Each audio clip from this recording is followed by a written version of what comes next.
You want to talk about like the most overlooked leadership behavior in the world is just listening. Just don't talk, listen.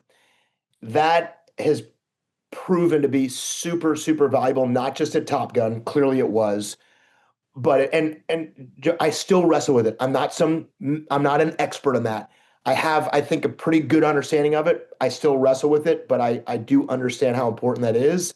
That has carried with me to this very day. I'm always trying to measure that talk versus listen meter and work on pegging it as far over to the listen category as I can.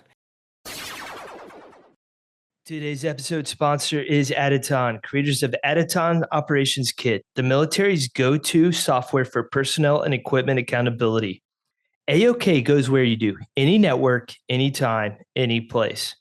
I got to know Aditon's co-founders, James and JJ, several years ago. They are former Army NCOs who have years of experience in the tech industry.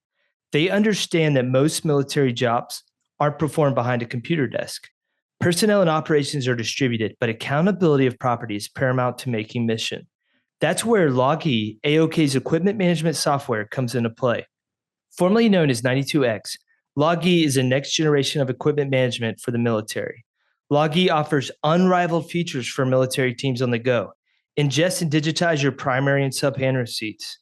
Generate and share sub-hand receipts and DA forms with your team in just a few clicks. Capture photos, tags, and notes across your team to build context on the state of equipment. Get easy on-the-go access to critical property records. Logi is custom built for the modern military professional. It gives you your valuable time back so you can get back to the mission at hand at home or in the field. Whether you're doing monthly inventories or preparing for deployment, Logi is your pocket property book, giving you real-time visibility into equipment status and mission readiness. Logi is currently in use across the U.S. Army Special Forces, and it's expanding. For a limited time, listeners of the From the Green Notebook podcast can try out Logi for free. Visit aditonppc.com/FTGN-Logi to get started. That's ADYTONPBC.com/FTGN-LOGE.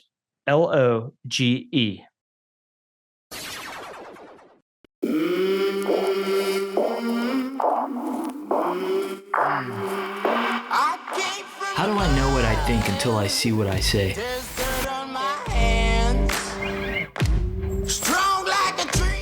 The Green Notebook, carried by military leaders around the world. Within those pages are sweat, tears, triumphs, and the hard-won lessons of life. Lessons worth sharing.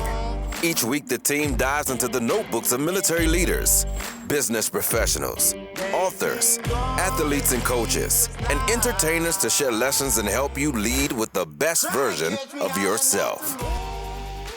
Welcome to another episode of From the Green Notebook. I'm your host, Joe Byerly, and today we're opening up the Green Notebook of Marine Corps fighter pilot, former Top Gun instructor, and leadership coach, Dave Berke.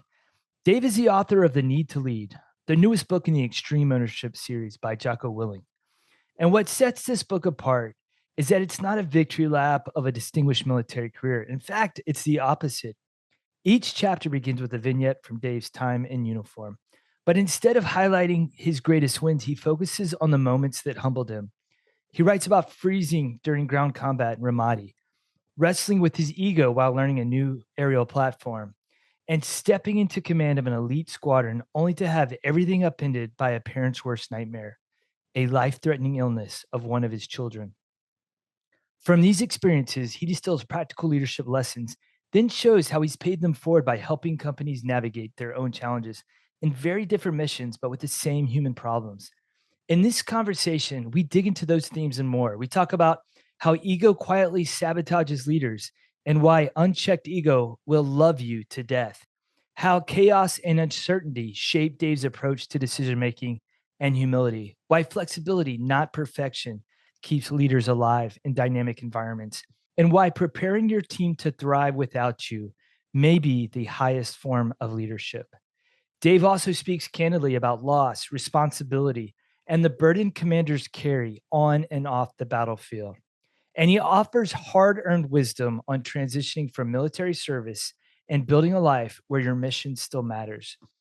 This episode is full of honest reflection, practical insights, and the kind of hard-won wisdom that only comes from someone willing to examine their own failures as closely as their successes. So grab your green notebooks and please welcome to the show, Dave Berke.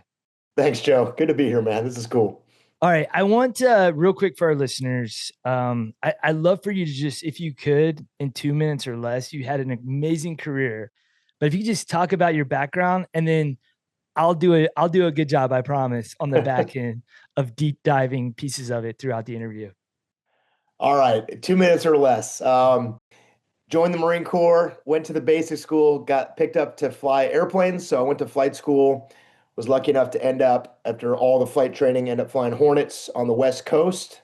Was in a carrier squadron for several years, went to Top Gun as a student, got invited back to be an instructor at Top Gun, left Top Gun as a senior instructor, became a ground forward air controller, went to Ramadi, worked with a bunch of Navy SEALs, came back to flying airplanes, got selected to fly the F-22 as a Marine, the only Marine ever flown it. Became then first operational pilot fly the F-35, went to Johns Hopkins, got 2 master's degrees, went to the Pentagon, and then I retired. Oh man. Okay. How's Yeah. that? I hate saying it, man. It sounds so weird, but I guess I should have mentioned I flew the F-16 at Top Gun as well. So I got to fly 4 operational fighters. It was just a crazy career, man. I had the best time ever. I'm super lucky. Yeah. Well, let's say turn back the clock a little bit on it. And right before we hit the record button, we talked about you went to Marine OCS PLC Juniors. And Yeah, for Army folks there's a couple different paths with this program. You could do like 1 week or like a one shot, one kill, 10-week program, yeah. or you can do 2 programs where they cut it up. So, like I went after my freshman year of college and I was supposed to go back right before my senior year. So for you, Dave, you went through that program. That's exactly what I did. Okay. So what's like one memory that like still stands out from it? I have vivid memories of PLC juniors. I was 18 years old. I just finished my freshman year in high school. I'm sorry, my freshman year in college.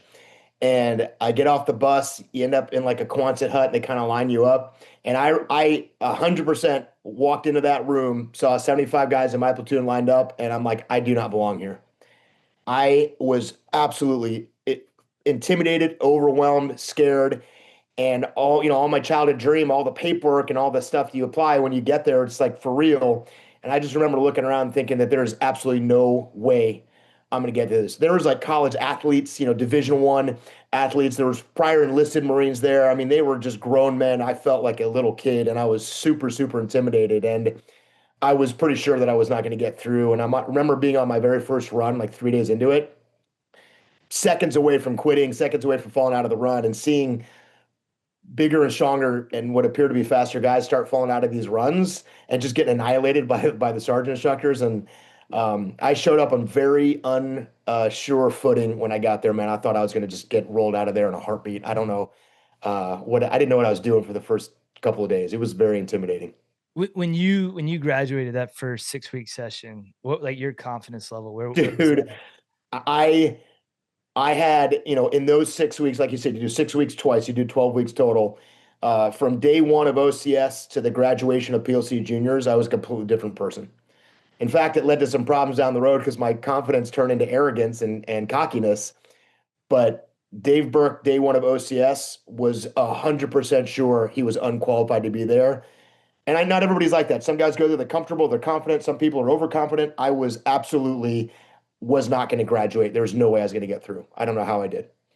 I was scared to death when I went there. I was like, why did I do this? Dude. But the one memory that stands out, and I don't know if this was the case for you guys, but we ran out of toilet paper and we were all like, like it's people like there was like guys like me, 18 years old, but there's also like 22-year-olds that were Yeah. just like, and this was 2000. So this was before 9/11. And there were guys just trying to like figure it out. And so like people were doing terrible things like stealing laundry at night, stuff like that. Yeah. And No. so I remember we ran out of toilet paper. So like you would do whatever you could. You would grab napkins from the DFAC. Somebody knew somebody that was like a supply sergeant. And so we were able to get like toilet paper but like we started rationing it. And so like if you were the candidate platoon sergeant, you would like ration it out for everybody. Well, the sergeant instructors knew we were out of toilet paper, and we did like one of those Saturday morning inspections. Yeah, And they opened my locker, and like there's just stacks of toilet paper. And they just laid into me for I like can't half an imagine. hour about how much of a horrible person I was, hoarding all this toilet paper. And That's amazing. I was trying to explain our system, but Yeah, yeah. they weren't hearing it. That's wild, man. Yeah, it was a good time. So okay, so you go to OCS, you graduate, you go to the basic course, you become a pilot, and I thought, as we were talking about before, I had this pilot dream at one time too, but then ended up going to the ground path, and I was always freaked out that like, like in a vehicle in a striker, like you may hit something, you know, bad things can happen. But I feel like there's a lot more control over the vehicle. But as you're flying these jets, how do you get over that fear, that initial stress of going, the speed that you're going, Yeah. and then the landings that you had to accomplish, whether they were on land or on a carrier? Yeah, interesting to hear you say that because I think some of that is just an irrational view that I had where I felt much more comfortable in an airplane than being on the ground. When I remember, I got commissioned as a ground officer and I went to the basic school with the ground contract. So I was competing for an air spot, thinking to myself like there's no way I can be a grunt. My second choice was infantry, so I knew that if I didn't pick up a pilot slot, and the odds were pretty low to get that at the time, that I was going to definitely be on the ground. I'm not sure if I was going to be in a vehicle or not. I just had a sense of being in the airplane was a much better place to be, and that you had much more control and much more autonomy. So I think a lot of that is just the perspective that you create. It's not none of it's accurate. Like Right. you can make an argument pro or con to all of it. And when I was a FAC and on the ground, and I was a vehicle commander of a Humvee, like I got to see the whole world from that perspective too. And it's obviously very different. But I I I think I thrived in an airplane because I felt most comfortable dimensionally understanding the world from an altitude perspective. When you're on the ground in a vehicle, things are very flat. And my sense of direction doesn't operate nearly as well on the ground as it does in the air. It drives my wife nuts. I mean, I'll get lost going to the same place I've been 10 times. Hey, we're supposed to go left or right here. But from a three-dimensional point of view, I had a very good sense of things and just somehow acclimated to aviation better. So all those challenging things, I just felt more comfortable doing them. And again, I have a pretty clear contrast because I did a year as a FAC, and I definitely know what you guys like you went through and the hardships and the challenges. I mean, it's no joke what you lived in your career, but I got to see both. Being in an airplane was just better for me. It's awesome. So, and you talk about a lot of those challenges in your book, The Need to Lead. And I like to start with, one of the important leadership lessons in there. And I don't even think it was a heading in your book, but I underlined it because I was like, man, this is so important.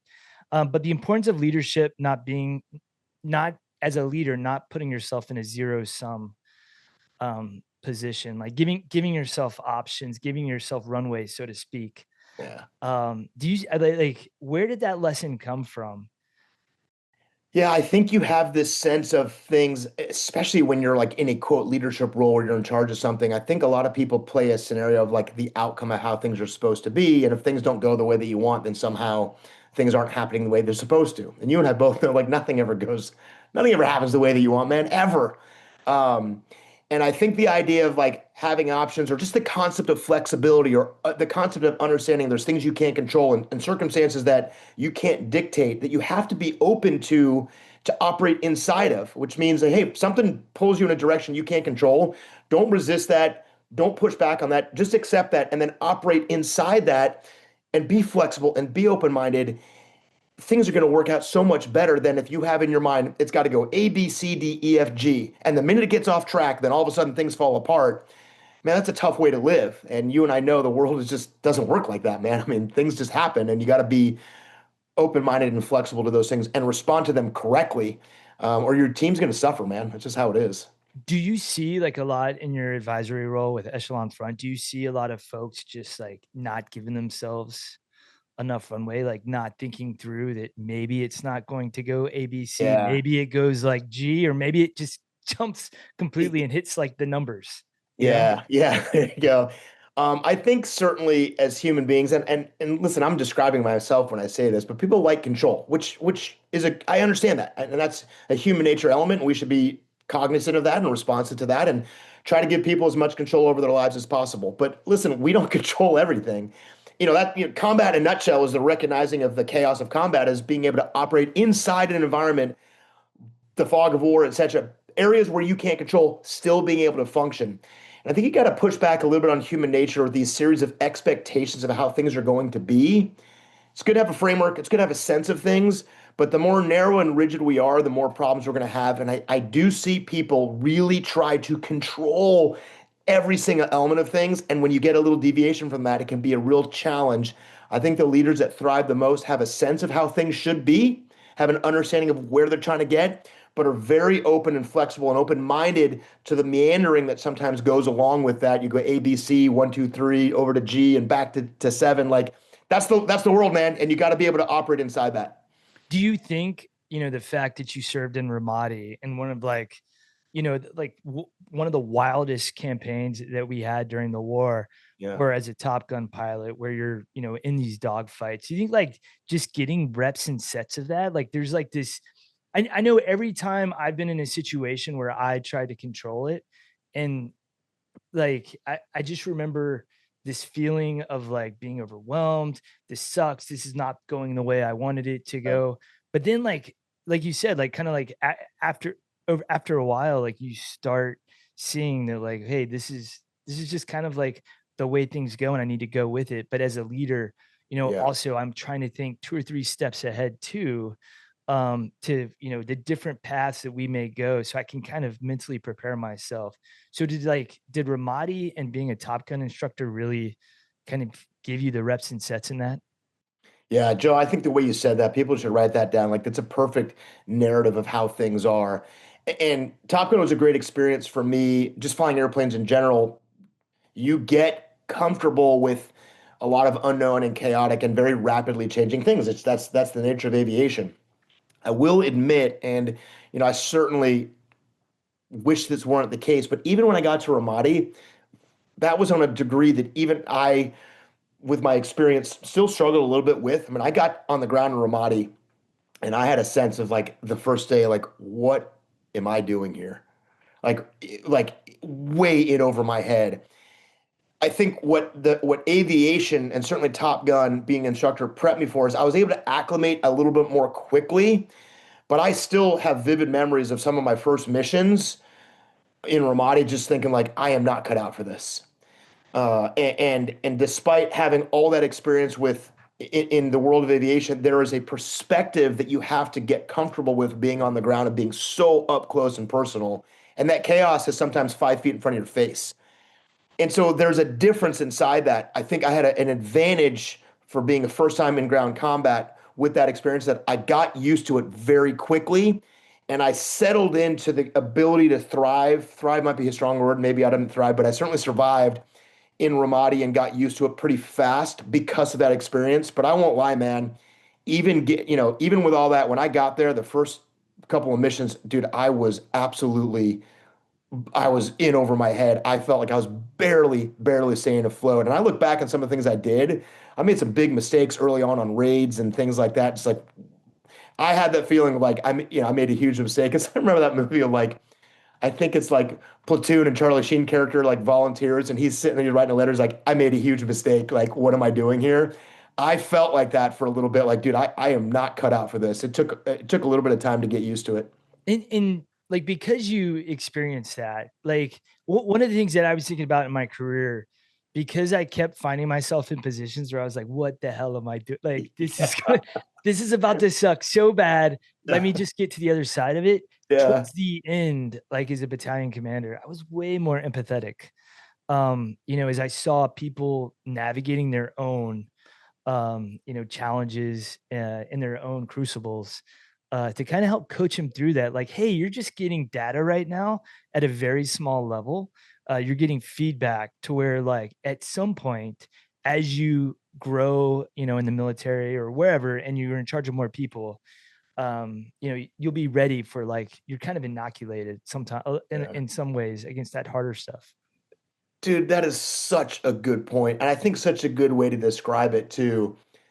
I think we both know, like, there's a chapter in my book where I talk about my ego, and it's at the basic school. And summarizing that, like, I was so intolerant of other people's mistakes and shortfalls. As a second lieutenant, I walked in, like, if you weren't awesome, I was super judgmental, I was super critical, and it was obviously did not go well for me. If you read the chapter, like, it's a huge problem for me. But I think what you're saying, that resonates with me because young, arrogant Dave Berke was super intolerant of all sorts of things. To your point, like when I came back from Ramadi and certainly later in my career, that empathy of just, dude, things are hard, man. People are going to struggle in hard times and they don't need your judgment. They don't need your criticism. They don't need you sitting up there, looking down your nose at them. They need some help and they need some appreciation and some empathy. I absolutely learned that. I think you described that really well. I wish I was more like that younger. I wasn't, and it was a problem for me. My ego was a problem. My arrogance and my presumptions were all shortfalls. But I definitely went, coming out of something like Ramadi and some experiences in airplanes and stuff. I learned that later in my career. I wish I'd learned it sooner, but the way you describe that is exactly right, and it's a good lesson for all of us, man. Just like show a little appreciation and some sympathy for people that are struggling in difficult environments because man, I did not have that early in my career. I wish I did. And I just want to say that same way, man. Like, I was so judgmental as a junior officer, against, like, people that I thought were incompetent, and until Totally. I got in those positions, I was like, this is Oh, actually this is hard. really hard. Yeah, this is really hard. Yeah. Well, I want to ask about, like, could you talk a lot in the book about ego? And I don't mean like you're a Top Gun pilot. How are you qualified to talk about ego, Yeah, right. The concept of ego is certainly like permeates every chapter in that book. Like that entire arc of that book, and it's really a series of different stories and lessons and stuff. One of them is technically about humility, but it's central to all that. And I think the biggest takeaway for me is that has always been by far one of my biggest challenges. When I see people around me, and I saw that in my career, when people struggle, in most cases, their ego is part of that. Whether it's they're not doing well and their ego says, hey, don't accept blame, point the finger, don't listen to feedback, or when they're doing really well and they're suffering from what you and I talked about, like super judgmental of other people and they alienate themselves. Ego is everywhere. The irony about Top Gun is like, and it's a little counterintuitive and it's not universal. Believe me, Top Gun instructors have problems with their ego. The interesting thing for me about when I got to Top Gun as an instructor and the senior instructor, that's where I think my ego was, ironically, in some cases, the most in check because you're surrounded by people that are so freaking good that by the time you get successful at that point in your career, you've accepted that you are filled with flaws. You're never doing everything perfect. You're gonna make mistakes all the time. I think most people from the outside think that, oh, that'd be a place of just a bunch of people walking on water like they're perfect. It's nothing like that. It's just constant errors, little mistakes, and the pursuit of finding those.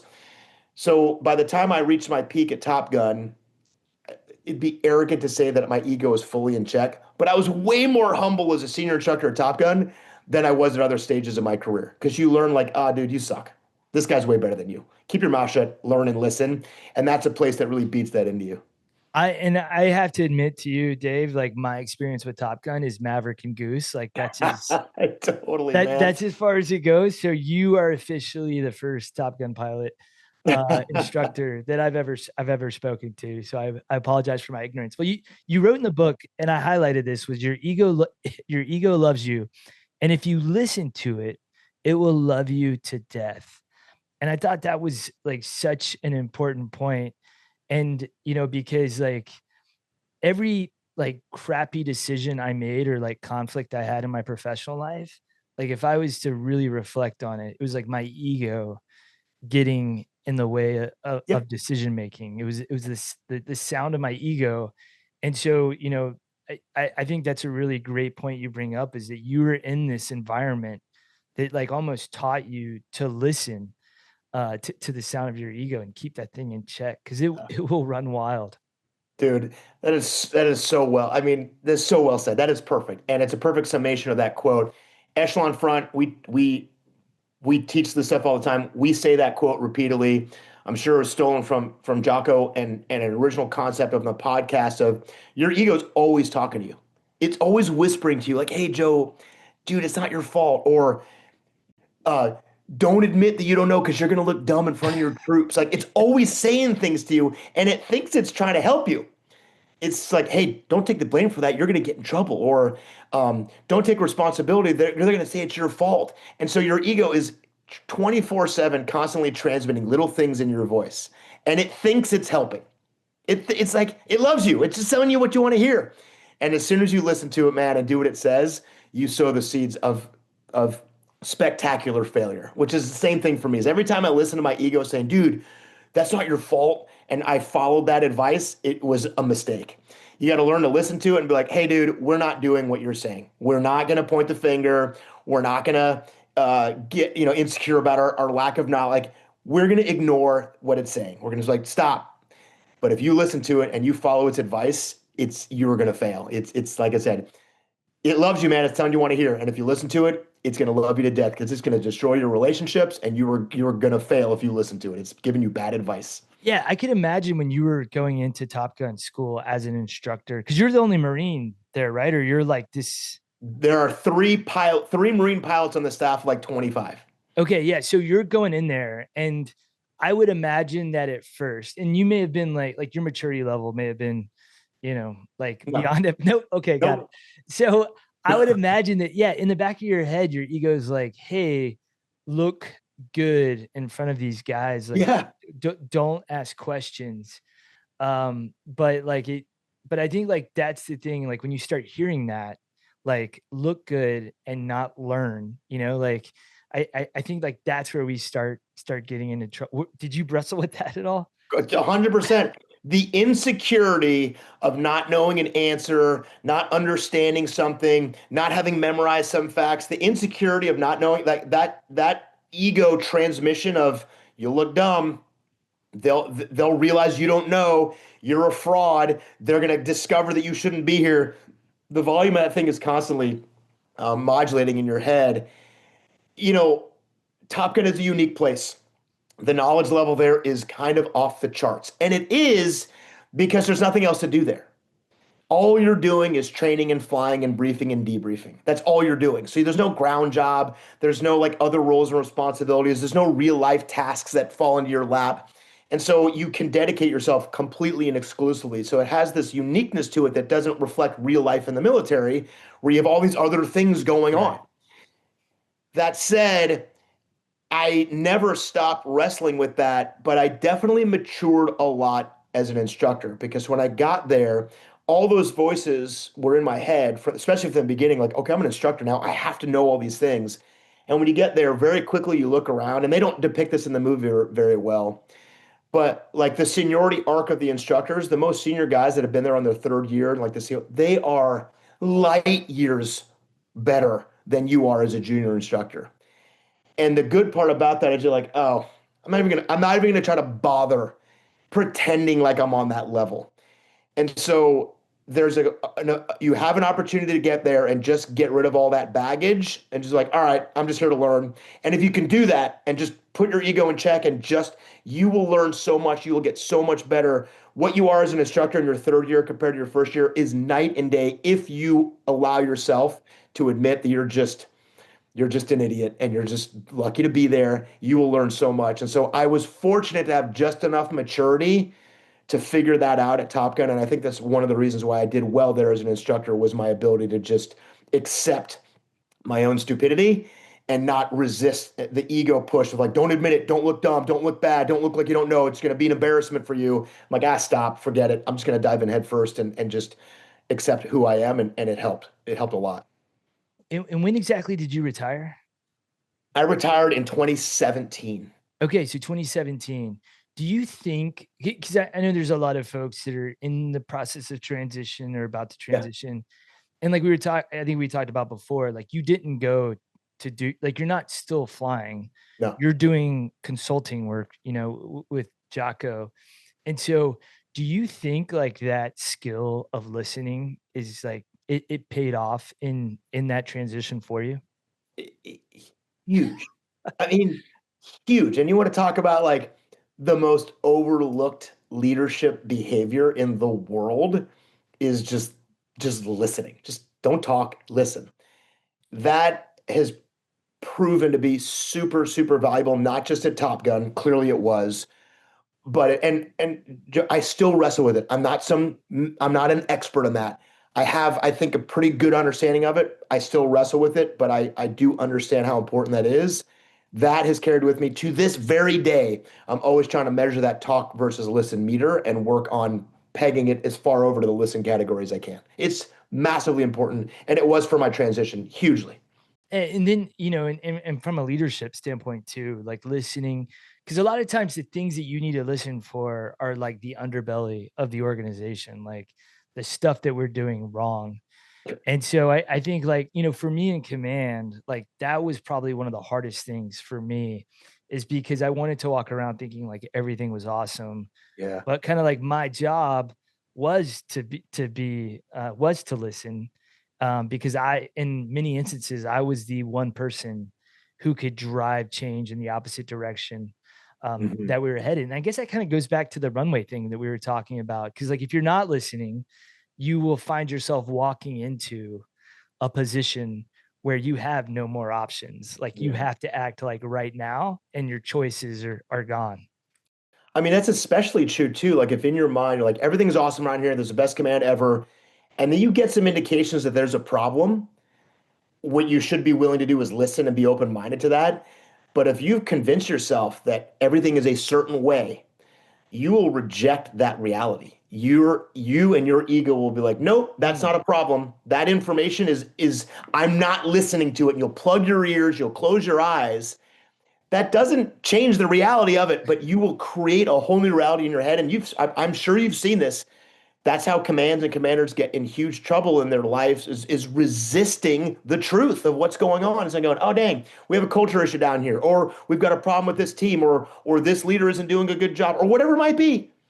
When you create a scenario like everything is this perfect situation, you will reject the feedback, the valid, accurate feedback that you have a problem, and you won't address it, and that problem will do nothing but grow.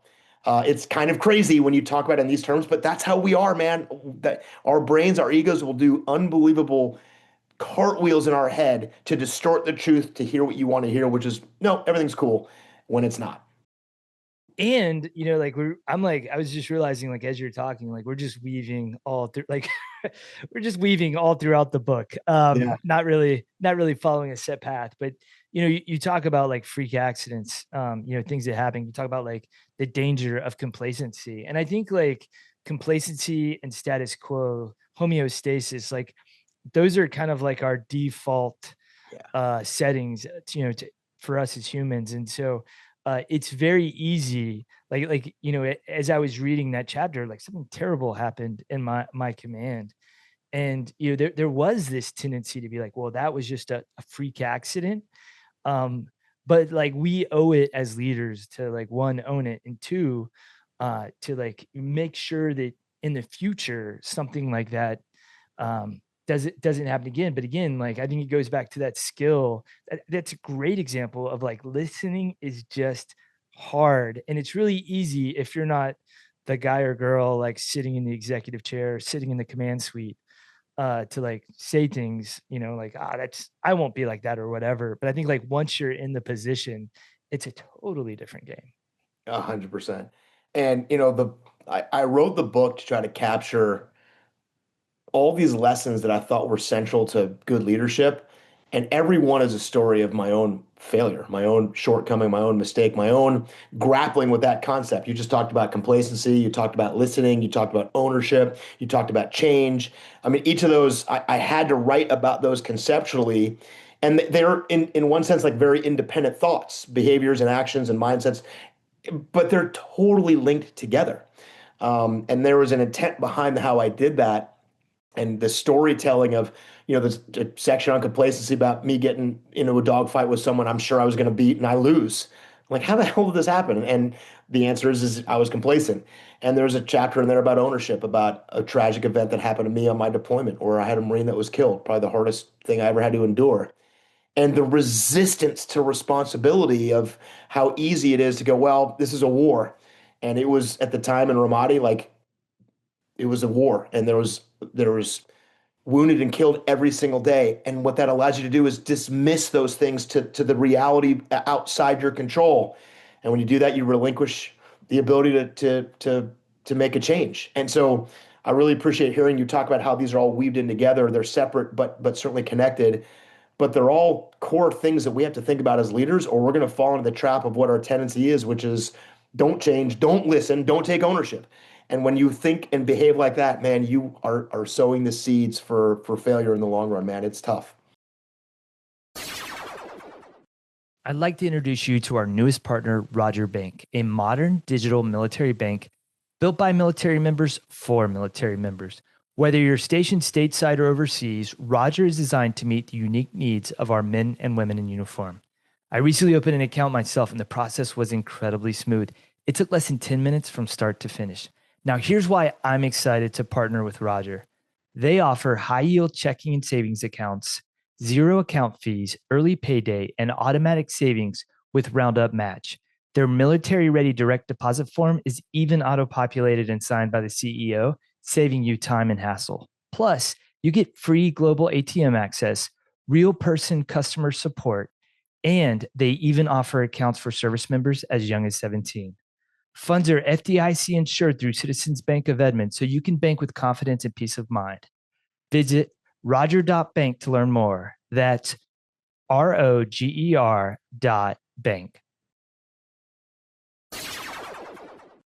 I want to ask you about that death too.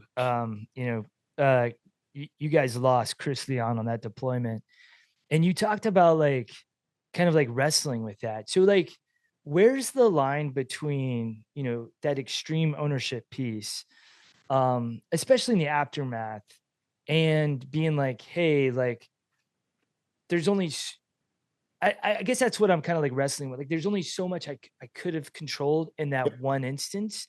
But now I have to move on from this and not just carry that around with me. Cause I know that folks listening to this podcast all have a similar story as you.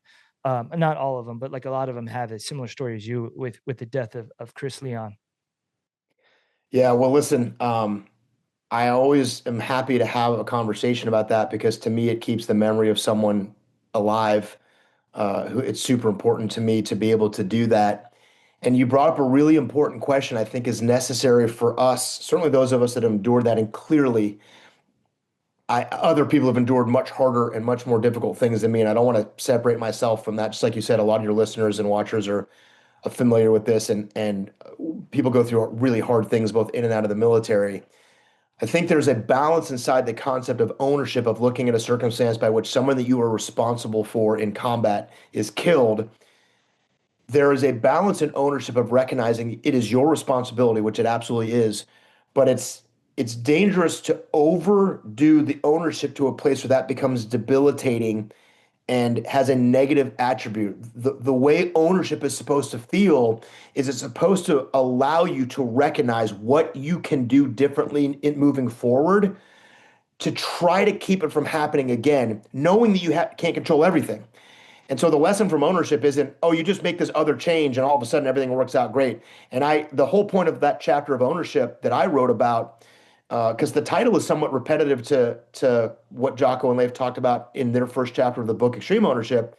I talked about the concept of extreme ownership, but trying to do it preemptively, which is you don't want to have to react to something that's already happened because you can't fix it. And the lesson of Chris Leon dying is I could take all the ownership in the world, but doesn't bring him back. So what I had to do, but what I didn't do, was I had to think about all the things I could have done differently leading up to it and all the things I could have done differently after it, but not with somehow that guarantees it would have changed the outcome. That is not the point, because especially in combat and territory, you can't control the outcome. But could I have recognize that there was some other training I could have done, yes, I could have easily done it. And then once it happened after, were there elements that I could have made adjustments that I didn't make? Yes, there were things I could have changed. Now, I was very fortunate. We didn't lose anybody else after that. We brought everybody else home. But there are things I know I could have done differently. And had I taken ownership of that, I would have made more changes and been less willing to relinquish control to the external forces of war that you can't control. And so you have to find the balance of that. It cannot be debilitating. It can't be overwhelming. It cannot have a negative attribute to it. But you also have to move right up against that and look for every possible thing you can take ownership and control to try to limit the potential of those bad outcomes. And that's the burden of leadership, man. That's what makes it so hard. I think balance inside that is super, super important.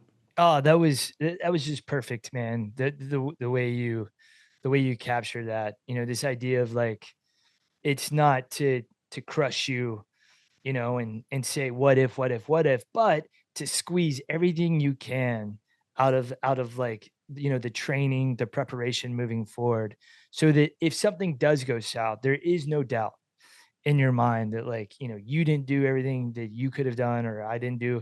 And so I think that's just a great mindset. As I was reading that, I wasn't sure where it was going to go. But like you said here, it's a great way of explaining that.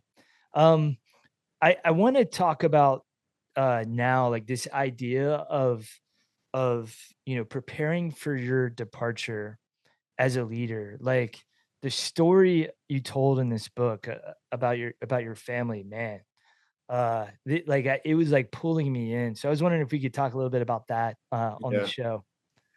Yeah, certainly. You know, each lesson that sunk in my life came from a story of something not going well. There's not, if you want to read a hero story about Dave Berke, this is not the book for it. I mean, there's nothing in here flattering. There's really nothing in here, um, that paints me in a really positive light per se. But I had this sense as I started writing, and it took me a long time to figure out how to write this and what I was going to say. At some point, I understood that for me to do this well, I had to be really transparent with some of the hardest things I had to deal with. And in this particular case, my daughter got really sick when she was very young, and that was a really hard thing, as you can imagine. And one of the takeaways from that was that concept of, I was the commanding officer of an F-35 squadron. I was in a training scenario. We weren't deploying, we weren't in combat. We had this massive responsibility, and I had this very clear sense of like how things are going to be. And all of a sudden, this situation, this personal situation, comes in out of left field that I was totally unprepared for and never expected. Took my entire plan, like we talked about earlier, and just a full on 180, just like completely ripped it off the tracks. And I had no choice. And of course, I did the right thing. I literally just dropped everything for my family, which I needed to do. But as things got better and my daughter got better and I was able to come back to work and start to reflect on that, what I had realized was I had not created a situation in my mind where I really prioritized the team being able to be successful without me, because I was like, oh, this is training. I'm going to be here and like I'll take these responsibilities. It's very different from combat, where the unknown is much greater. And I overlooked just the basic truth in life about you don't have as much control over the things that you want. And so what a leader's job is to make sure the team around them, and in this case, the team is your family, literally your spouse, your kids, that they can survive and thrive without you. And that's a basic leadership responsibility. And it's contrasted with a professional story. Each chapter is like a personal story, a story that I wrote about that happened to me, the lesson that draws from it, and then an application to real life of it, something people that I've worked with and whatnot. We had a company where the CEO of this company, this unbelievable guy, leading this unbelievable company, thriving in every aspect of his life, and he dies suddenly in a totally unexpected scenario. And the outcome of that was when I went and I was working with them, when I went and visited them shortly after that, despite all the chaos and sadness and all the heartbreak of him passing, is that team was doing okay. And they was doing okay because that leader had dedicated himself to preparing his team, not knowing this was going to happen, but understanding had a potential of happening.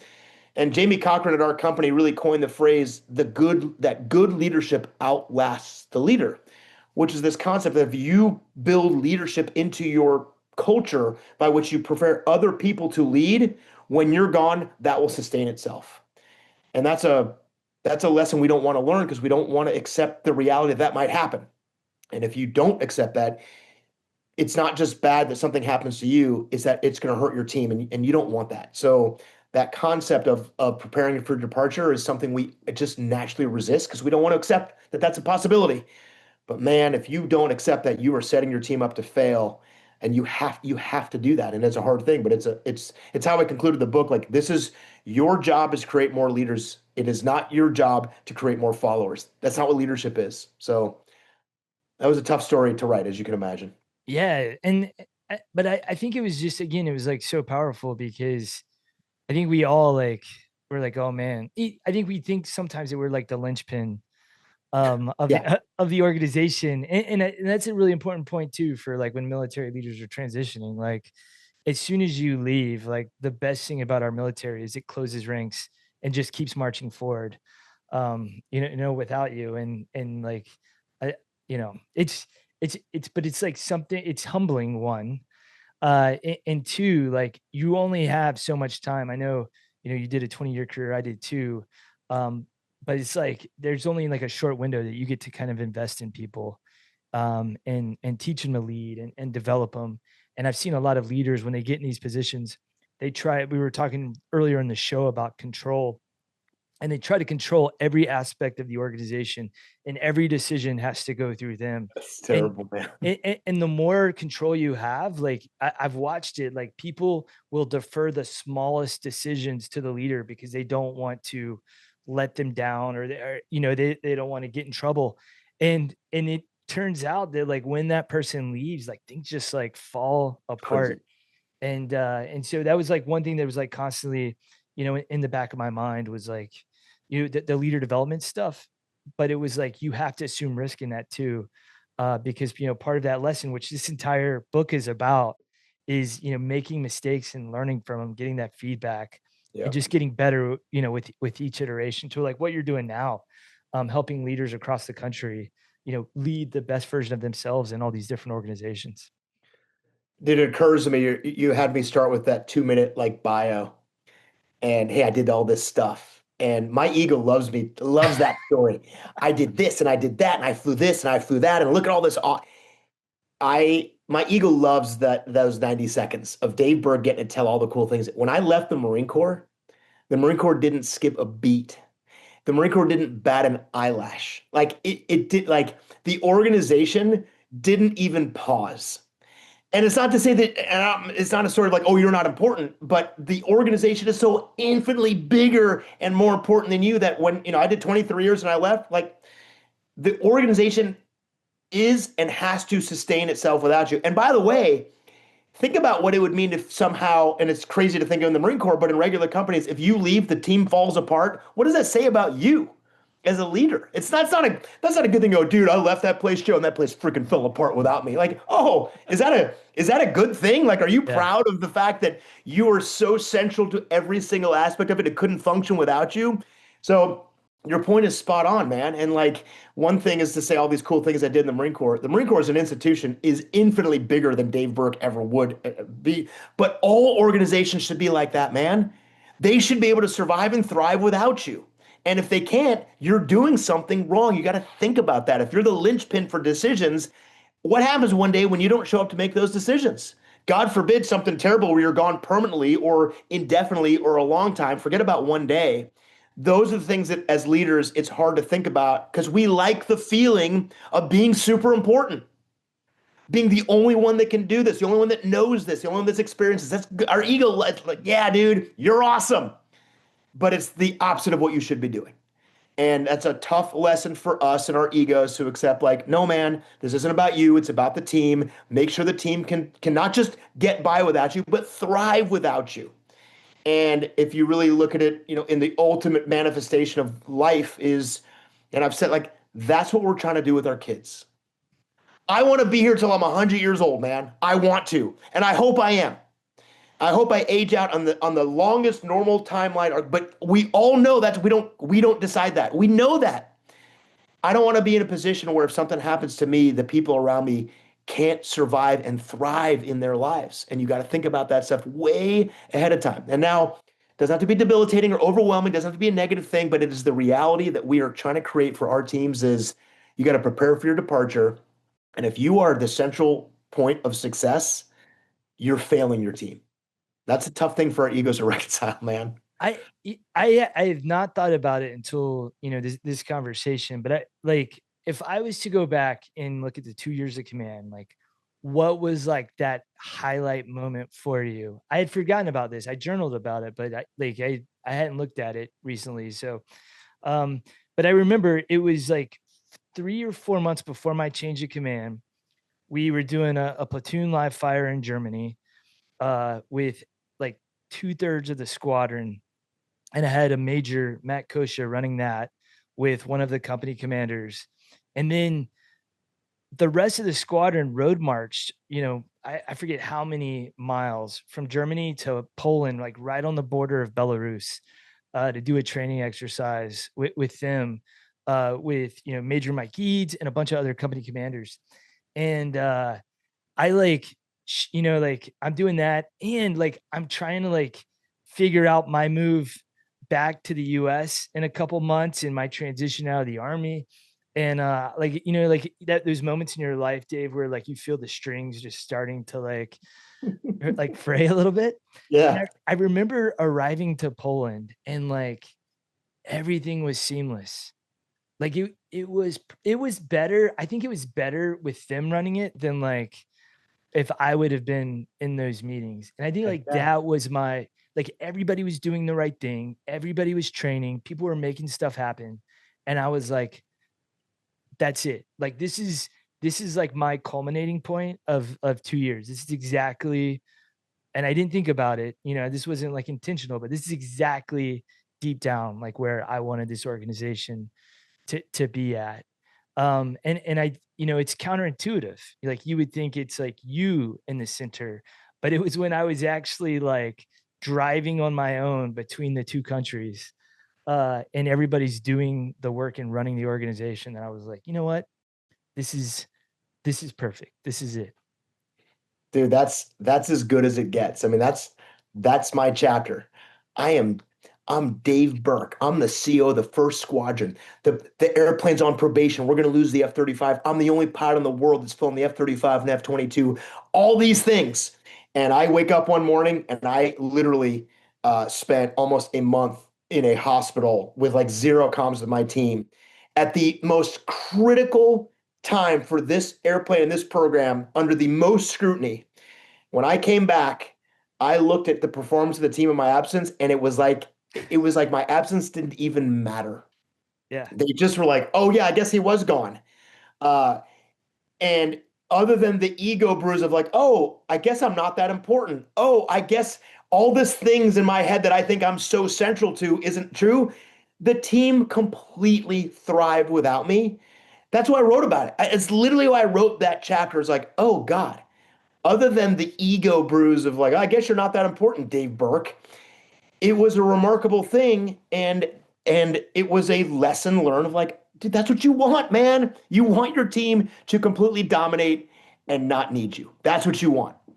Totally counterintuitive, totally opposite of what your ego is screaming to you. Like, you're the most important, you're the most qualified, you're the most whatever. That's what your ego wants you to think. But dude, it's the same thing. When you step back and you're like, holy cow, they don't need me. That means they're going to be successful. And that's your goal as a leader, man, is not your success. It's their success. I love those moments you have that sense of like, oh, I had one. I'm glad, you're sharing that too, because I think other people need to hear that go, that's what your goal is. That's what you're trying to accomplish. And that's a hard thing. Well, I would love to end the podcast here, but let's do like a bonus Hit me it. to leave, Go. because it's Veterans Day, Okay. and 23-year career, you transitioned, was it like 8 years ago?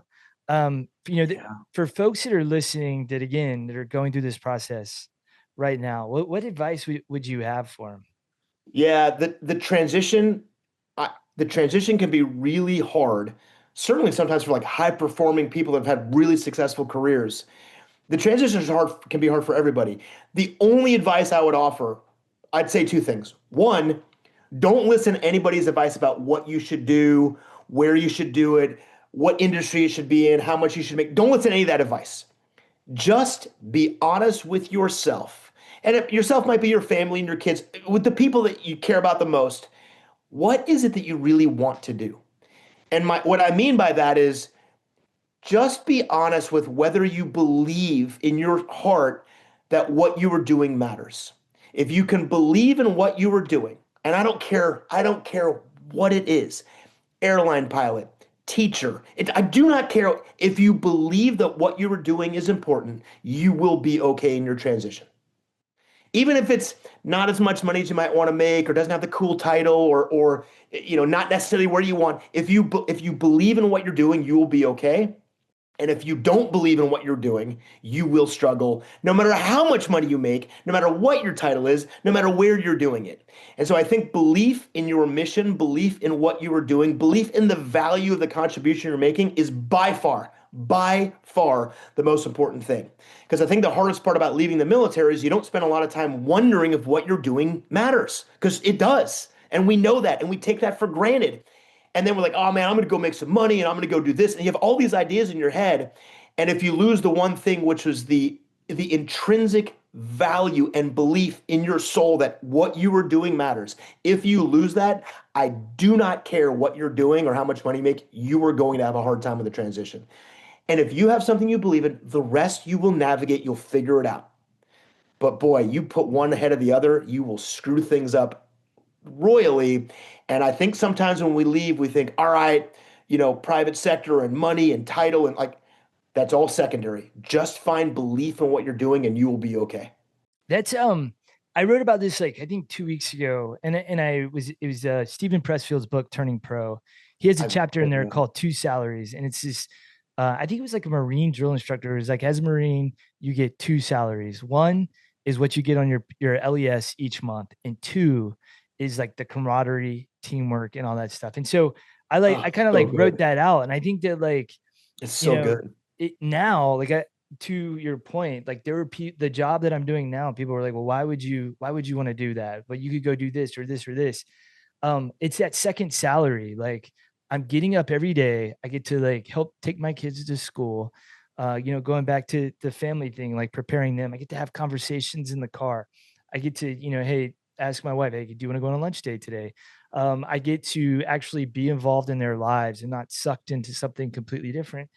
And I get to I get excited about what I do now was my hobby on active duty. So that second salary, I don't know, I don't even think there's like a dollar amount No. that you can put on that. And I think like for me, that like just to echo your advice, man, like that's been huge. Like people ask me all the time, like, do you do you wish you would have stayed in and tried one more rank or one more command? And not at all. Like I still feel like I'm on leave. Like it's wild.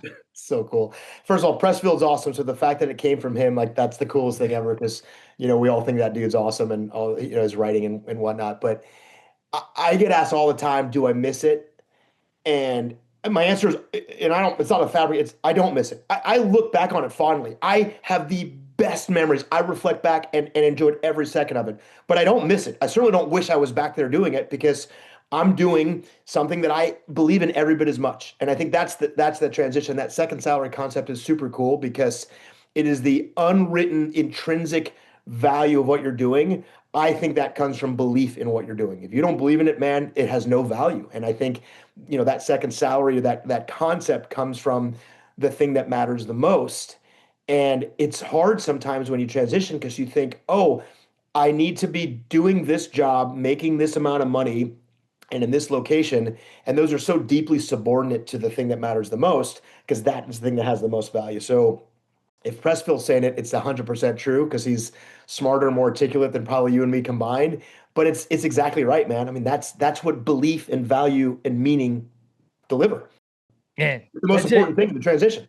Yeah, that's a great way. That's a great way to end the episode, Dave. Well, I appreciate it. And then for folks listening, as I mentioned in the intro, like The Need to Lead, if you are no longer in a leadership position, I think it's a great book to read and reflect back on your experiences, just like what it did for me. If you're going into a leadership position, it's things to think about. So you do have that runway. You aren't getting sucked in by your ego that's going to completely derail you.